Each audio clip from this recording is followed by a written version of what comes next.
உள்ளாட்சி தேர்தலில் வெற்றி பெற்று விட்டால் அடுத்த நம்ம ஆட்சி தான் சொல்லியிருக்காரு. போட்டியிட ஆள் இருக்க மாட்டேன், அவ்வளோ பேரும் பனையூரில் உட்காந்துருக்கான். என்னென்னா போட்டி போட ஆள் இருப்பாங்க. நான் சொல்கிறது ஃபிகரேட்டிவாக சொல்கிறேன். நான் ஆள் வருவாங்க யாராவது இந்த இதில் நிற்கிறதுக்கு. உங்களுக்கு ரியல் கண்டெஸ்ட்னா செலவு பண்ணணும், வேலை பார்க்கணும்.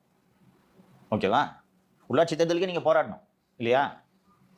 இனி யார் செலவு பண்ணுவா அதிமுகவில்? இப்போது நார்மலாக ஒரு உள்ளாட்சிக்கான தேர்தல் நடைபெறும் போது முன்னாள் அமைச்சர்கள், மாவட்ட செயலாளர்கள், ஏற்கனவே அமைச்சராக இருந்தவர்கள், இது மாதிரியான ஆட்கள் தான் செலவு பண்ணுவாங்க. இன்னைக்கு யார் செலவு பண்ணுவாங்க இடைமையில்? இல்லை, அப்படியே செலவு பண்ணணும்னு மனசு வந்தால் கூட செய்வோன்னு நம்பிக்கை இருக்குமே. நம்பிக்கை இருக்கணும் தம்பி. வேட்பாளர் செலவு பண்ணுறதுக்கு ஆள் இருக்காங்களா? செலவு செய்யக்கூடிய வேட்பாளர்கள் இருக்கிறார்களா? கேபி கந்தன் 10 தொகுதிக்கு செலவு பண்ணுற அளவுக்கு சம்பாதிச்சு வச்சிருக்காரு. ஆனால் தாவேக்காக்கு போயிட்டாரு. இது மாதிரி காசு இருக்கிறவங்க அத்தனை பேரும் அந்த காசை காப்பாற்றிக்கிறதுக்காக தாவேக்கிட்ட போயிட்டாங்க. இப்போ யார் இருக்கா? எப்படி ஜெயிப்பீங்க உள்ளாட்சியில்? இது ஜோசியம் வேற 6 மாதத்துக்கு வந்து எப்படியா வருவான்? கூட்டணி கட்சிகளே கவிழ்த்து விடுவார்களாம் அப்படின்னு சொல்லி, சரி கூட்டணி கட்சி கவுத்துறாங்கன்னு ஒரு வாதத்துக்கு வச்சுக்குவோம். நீங்கள் ஜெயிப்பீங்களா? போட்டி போடுறது, எலெக்ஷனில் போட்டி போட்டு ஆட்சி அமைக்கிறதுக்கு கட்சி வேணும். கட்சி இருக்கா? சேலத்தில் கவுண்டர் முன்னேற்ற கழகம் வச்சிருக்கீங்க, கரெக்டா? ரொம்ப பெரிய கட்சி இருக்கிற மாதிரியே பேசுறது. செய்ய